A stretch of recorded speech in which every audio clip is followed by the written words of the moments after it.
নিজের রূপ নিয়ে কখনো অহংকার করতে যাবেন না, নিজের রূপ নিয়ে নিজেকে বিশাল বড় মহৎ ব্যক্তি মনে করতে যাবেন না, নইলে সেই হরিণটার কথা মনে আছে তো? একটি জঙ্গলে একটি হরিণ থাকতো। হরিণটি সবার কাছে প্রশংসা কুড়াতো যে তার মাথার শিংজোড়াগুলো অপূর্ব সুন্দর, অতুলনীয়, অপূর্ব এবং দৃষ্টি আকর্ষণ করতো, লোভনীয়। হরিণ তো দেখলো সত্যি আমার শিংগুলো খুবই সুন্দর, মাথার শিংগুলো রাজার তাজের মতন। একদিন হরিণ জল খেতে গেল জঙ্গলের বনে। সেই জল খেতে গিয়ে দেখলো জলের মধ্যে তার নিজের ছায়া দেখে বুঝতে পারলো সত্যি তার মাথায় অপূর্ব সুন্দর শিং জোড়া আছে। দেখে তার লোভ হলো নিজেরও, কিন্তু যখন সে তার নিজের পায়ের দিকে দেখলো তার পা দুটো অতীব সরু, নিকনিকে, একদম ভালো লাগছে না, তার সৌন্দর্যকে নষ্ট করছে। হরিণ ভাবলো সত্যি আমার মাথায় এত সুন্দর শিং, অথচ আমার পাগুলো আমার সৌন্দর্যকে নষ্ট করছে।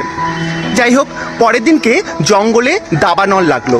জঙ্গলে আগুন লাগার কারণে সমস্ত প্রাণী, পশু পাখি সবাই প্রাণ রক্ষার তাগিদে দৌড়াচ্ছে। হরিণও দৌড়ালো। হরিণ অনেক দূর দৌড়াচ্ছে, তার পা তাকে সাহায্য করছে দৌড়াতে। একটি সময় গিয়ে হরিণ একটি ঝোপের মধ্যে আটকে গেল।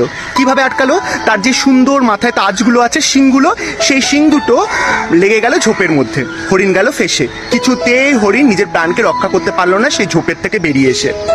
কি হলো এর থেকে? তারপরে হরিণ পুড়ে গেল। এর থেকে কি বোঝা গেল? আপনি যেটাকে নিয়ে বেশি অহংকার করবেন সেই অহংকারই হবে আপনার পতনের মূল। হরিণের শিং জোড়াই তার প্রাণকে হত্যা করে দিল, কিন্তু পা দুটো তাকে কিন্তু বাঁচাতে সাহায্য করেছিল।